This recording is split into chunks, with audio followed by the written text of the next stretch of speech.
बिहार के अंदर गठबंधन भी हो रहा है, और अगर देखा जाए तो चाहे आरजेडी कांग्रेस हो या एनडीए गठबंधन, तब असम में फूट पड़ी है। कैसे देख रहे हैं बिहार की राजनीति को?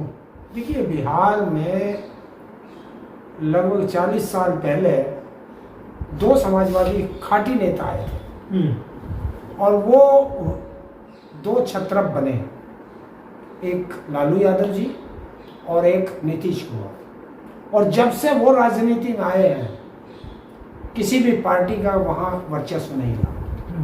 उस वर्चस्व को देख करके इस बार बीजेपी ने अपना खेल करना शुरू किया और बीजेपी ने नीतीश कुमार को, जो उनकी फितरत है बीजेपी की, कि जो इनका हाथ पकड़ता है ये उसकी गर्दन काट देते हैं, तो ऐसे ही इन्होंने शिवसेना को किया, महाराष्ट्र में, पंजाब में अकालियों का किया, नवीन पटनायक का किया, हरियाणा में दुष्यंत चौटाला का हाल बुरा किया।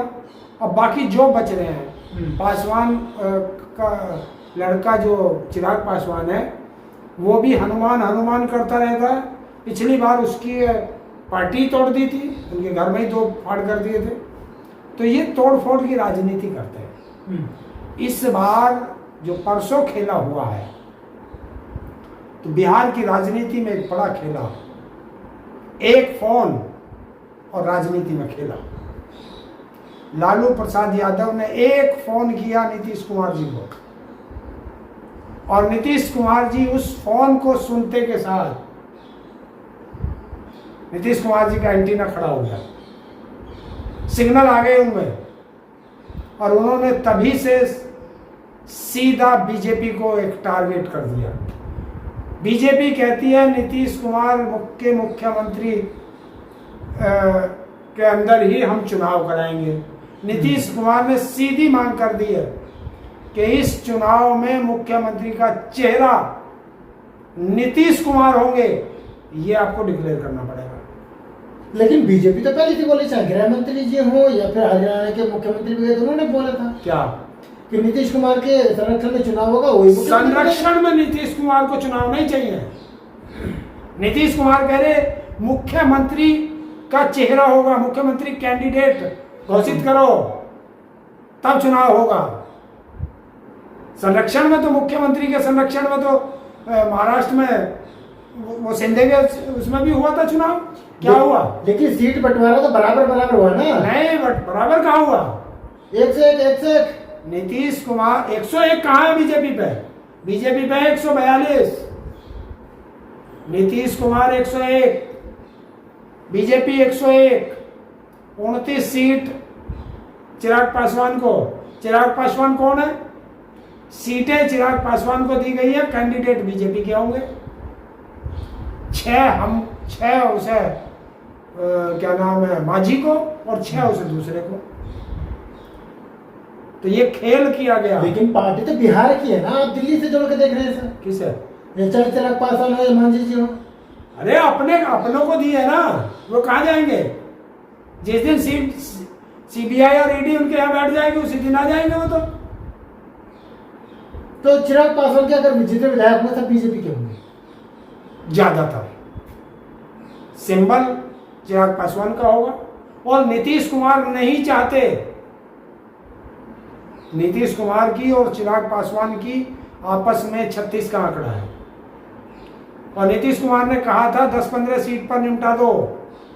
लेकिन नीतीश कुमार की सीट, जो उनकी मजबूत सीट है, जिसपे परमानेंट उनके आदमी जीतते हैं, वही सीटें काट के चिराग पासवान को दी गई है। लेकिन बीजेपी की तरफ से क्लियर भी है, कह भी रहे बाद में कुछ हो जाए, लेकिन इंडिया गठबंधन जो कहा जा रहा था वो तो अधूरा रह गया। वो कोई अधूरा नहीं है। वहां पे बिहार के अंदर वो तुम्हारे लिए खेला कर रहे हैं। कांग्रेस को कोई भाव नहीं दे रहे तो खेला। कौन कह रहा भाव नहीं दे रहे? कांग्रेस के पास है क्या? वहां कांग्रेस को जितना कुछ भी मिलेगा वो प्लस में जाएगा। लेकिन पुरानी जमीन तो कांग्रेस की है ना। वो पुरानी जमीन से क्या लेना है? आज की बात करो ना। आप 15 का चुनाव लो, 20 का चुनाव लो, या आप ये 25 का लो। नंबर 1 पार्टी कौन रहा? लालू प्रसाद यादव। नंबर 1 आरजेडी रही है, कांग्रेस को तो पिछली बार भी कितनी सीट दी थी, कितने कम पे जीता, 25% सीट नहीं जीत पाए वो। तो उनका आपस में समझौता है, उनका आपको मिलेगा। पहले तो लड़ाई इनकी है जो लोग कह रहे हम सरकार बना रहे। लालू प्रसाद यादव का एक फोन नीतीश कुमार को पहुंचा और नीतीश कुमार से सिर्फ एक ही बात कही है उन्होंने कि छत्रप मैं भी हूं, छत्रप तुम भी हो। फिर आज के ये नए लौंडे, वो इराग हो, चिराग हो, ईके हो, पीके हो, टीके हो, क्या ये राज करेंगे? नहीं, ये तो बुजुर्ग भी हो गए ना। कौन? तो वो यही तो कहा लालू प्रसाद यादव ने, या तो राजनीति से संन्यास ले लो या राजनीति छोड़ दो अगर तुम्हारे बस की नहीं है। उन्होंने कोई गलत थोड़े क्या, लिमिटेड शब्द कहे हैं लालू प्रसाद यादव जी। लालू की बात ज्यादा माने नहीं। नीतीश कुमार? अरे दोनों साथ आए हैं, दोनों साथ रहे हैं। नीतीश की बात लालू यादव जी मानते हैं, लालू यादव की बात नीतीश जी मानते हैं। नीतीश कुमार मोदी जी की बात मानेंगे, अमित शाह की मानेंगे, लालू की मानेंगे? अमित शाह फोन कर रहे हैं, उस फोन के बाद नीतीश कुमार ने फोन नहीं उठाया अमित शाह का। जब अमित शाह का फोन नहीं उठा तो फिर उन्होंने महामानव से कहा, अरे योगी भी अरे सुन ले, पहले पूरी बात सुन, तुम्हें यही तो कमी है तुम लोगों में। जब जनता को असली बात का पता लगने की बात आती है तो तुम दूसरे पे ले जाते हो। महामानव का फोन गया है, उसका फोन नीतीश ने उठा तो लिया मोदी का, लेकिन कोई तवज्जो नहीं दी है। योगी जी क्या करेंगे? योगी तो जाएंगे वहां हिंदू मुस्लिम की बात करेंगे, तीसरा उनका शब्द ही नहीं कोई। माफिया राज खत्म होगा बिहार से भी अब? हाँ। तो 20 साल से माफिया राज चल रहा था। अरे जो 20 साल से तो इन्हीं की सरकार है, 20 साल से नीतीश कुमार और बीजेपी की सरकार है। पत्रकार महोदय, तुम भी दिल्ली की मुख्यमंत्री की तरह बात करने लगे, मतलब मोदी की लुटिया डुबा के ही मान लोगे। उन्होंने तो कहा कि परिवारवाद को लेकर निशाना साधा है ना। हाँ। तो मोदी जी का परिवार तो नहीं है ना। उन्होंने कहा ना, जो अपना परिवार नहीं संभाल पाए वो बिहार क्या संभालेंगे। तो यही बात तो मोदी पे लागू होती है, जो अपनी पत्नी नहीं संभाल पाया उसके हाथ जाएंगे। पत्नी पत्नी से अच्छा, राजनीति में पत्नी कहाँ से आ गई? एक ही तो चीज है, मतलब हम करें तुम करो तो रासलीला, और हम करें तो करेक्टर ढीला। तुम्हारा मुख्यमंत्री कहती है परिवारवाद पे बात, तो वो पर्सनल नहीं है किसी का। अगर तुम्हारी तरफ उंगली उठ जाए तो पर्सनल हो जाएगा। यही तो पूछना चाहती है देश की जनता। बिहार की जनता इस देश की सबसे मतदान के मामले में सबसे जागरूक जनता है, और बिहार इस बार ठान चुका है, युवा रोजगार मांगने पे अब लाठी नहीं खाएगा। सबसे बड़ा वादा इस देश का अगर किसी ने किया है तो वो तेजस्वी यादव जी ने किया है। हर परिवार के एक सदस्य को नौकरी देंगे, सरकारी नौकरी। ये वादा है सबसे बड़ा, क्योंकि बेरोजगारी को थामने का यही एक तरीका है, और ये उसने करके दिखाया। ये उसने करके दिखाया। यही तो योगी जी ने बिहार पहुंच के एक्सपोज किया है कि कितने झूठे वादे कर रहे हैं आरजेडी वाले, कांग्रेसी। क्यों झूठे कहा है? हर परिवार को नौकरी कैसे 17 महीने में जिस चीज को ये लोग मना करते थे, 17 महीने में उसने रोजगार दे के दिखाया वहां की जनता को। तो वो ये कह रहा है पहले इस्तेमाल करो, बाद में विश्वास करना। इस्तेमाल उसे कर चुके हैं, अब तो विश्वास करने का बारी है जनता की। योगी जी अपने यहां बताओ कितनी नौकरी दी है। योगी जी आसाम में जाके, गोवा में जाके, वहां जाके माता कहो गाय को, वहां क्यों नहीं कहते?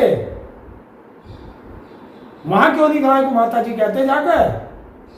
सिर्फ उन हिंदू और मुस्लिम के अलावा कोई शब्द योगी जी नहीं करेंगे। नफरत के अलावा कोई शब्द योगी जी नहीं करेंगे। केवल नफरत फैलाने जा रहे हैं। सिर्फ नफरत फैलती है। नफरत यही होती है हिंदू मुस्लिम करना, और वही बोलेंगे। सबको पता है कि योगी आएगा तो क्या बोलेगा, मोदी आएगा तो क्या बोलेगा, अमित शाह आएगा तो क्या बोलेगा। अब वहां की देश की जनता अब इनके बारे में सब कुछ जान चुकी है। क्या नीतीश कुमार बिहार चुनाव होने के बाद पलट सकते हैं? अभी से वो सवाल क्यों कर रहे हो? वो तो खेला हो चुका। अब तो तुम्हें 14 नवंबर के बाद तुम्हें एक खेला दिखाई देगा। वहां की जनता नीतीश कुमार का जो नहीं, संदेश, रिश्ता पुराना हो चुका नीतीश- मोदी जी नीतीश कुमार का। नीतीश कुमार का जो संदेश था वो नीतीश कुमार के जो समर्थक वोटर है उन तक पहुंच चुका है, उन तक वो संदेश पहुंच चुका है। कल जब तेजस्वी यादव माधोपुर से अपना पर्चा भरने गए तो उनका आपने उनकी बाइट सुनी होगी। उस तेजस्वी यादव ने साफ कहा है, जेडीयू जनता दल यूनाइटेड अब नीतीश कुमार नहीं चला रहे हैं। नीतीश कुमार की जगह लल्लन सिंह और 2-3 नेताओं के नाम लिए वो चला रहे हैं। तो ये संदेश क्या है? ये चाचा भतीजे का संदेश है। और आज लिख लो, बिहार के अंदर किसी की भी सरकार बने, नीतीश की बनेगी या आरजेडी की बनेगी। नरेंद्र मोदी को बिहार में ना नीतीश कुमार देखना चाहते हैं ना लालू प्रसाद यादव देखना चाहते हैं। आप बिहार तक सीमित है, लेकिन नीतीश कुमार दिल्ली तक जुड़े हुए हैं, जिन्होंने बड़ा एक पिलर थाम रखा है दिल्ली सरकार का। वो देख लेना अभी पिलर, वो अभी 14 नवंबर के बाद आपको पिलर गिरता हुआ नजर आएगा, दिल्ली वाला पिलर। अरे ये बिहार चुनाव जो है ना, इसकी घंटी नहीं घंटा बजेगा दिल्ली में, ये ध्यान रख लेना। आप सोच समझ कर बोल रहे हैं जो भी बोल रहे हैं। क्योंकि मैं कोई पागल हूं, मेंटली डिस्टर्ब हूं, मेरा नीतीश कुमार से कोई संबंध है, मेरा आरजेडी से कोई संबंध है, मेरा कोई बीजेपी से कोई संबंध है, मेरा तो किसी से नहीं। मैं वो बात बोल रहा हूं जो आज की तारीख में उनके सबके विचार सुन करके जो विश्लेषण आता है, मैं उसके आधार पर बोल रहा हूं। तो दिल्ली तक दीवार गिरेगी अब बिहार से। देखिए मैं कह रहा हूं घंटा बजेगा, घंटी नहीं बजेगी अब, घंटा बजेगा। और इस देश में सबसे ज्यादा बार्गेनिंग करने वाला, सबसे अच्छी बार्गेनिंग करने वाले चंद्रबाबू नायडू है। वो तुरंत बार्गेनिंग करेंगे, वो दिल्ली आ चुके हैं बार्गेनिंग करने। क्या बात कर दी आपने, पता है कुछ? पत्रकार होने के नाते भी नहीं पता आप लोगों को। आप जो बात कर रहे हैं नीतीश कुमार और आरजेडी की, तेजस्वी का सपना मुख्यमंत्री बनना है, लेकिन नीतीश कुमार 20 साल से हैं, तो समझौता किस आधार पे होगा? किस आधार पर होगा? नीतीश कुमार और लालू प्रसाद यादव की दोस्ती ना कभी खत्म हुई और ना कभी खत्म होगी जब तक ये दोनों जीवित हैं। और नीतीश कुमार को जिस तरीके से इन्होंने बांध रखा है, नीतीश कुमार 3-4 दिन से ऐसे सक्रिय हुए हैं कि इन्होंने दिल्ली में बैठ के जो बीजेपी से समझौता किया है, उस समझौते के लिए उसने लल्लन सिंह की भी क्लास लगाई और जो 2 और लगा रखे थे उनकी भी क्लास लगाई है कि जब वहां सीट हमारी कट रही थी, जब हमारी ये सीट कट रही थी, आपने विरोध क्यों नहीं किया? नीतीश कुमार सक्रिय ही तब हुए हैं जब नीतीश कुमार ने देखा कि हमारा तो इन्होंने लुटिया डुबो दी। तो ये नीतीश कुमार की बात है। और नीतीश, अभी लिख लो, नीतीश कुमार अगर खुद मुख्यमंत्री नहीं बन पाते हैं तो बीजेपी को मुख्यमंत्री नहीं बनने देंगे। वो चाहे तेजस्वी को नीतीश कुमार तेजस्वी को मुख्यमंत्री बना सकते हैं, लेकिन बीजेपी का आदमी का मुख्यमंत्री जब तक नीतीश कुमार जीवित है नहीं देखना चाहते।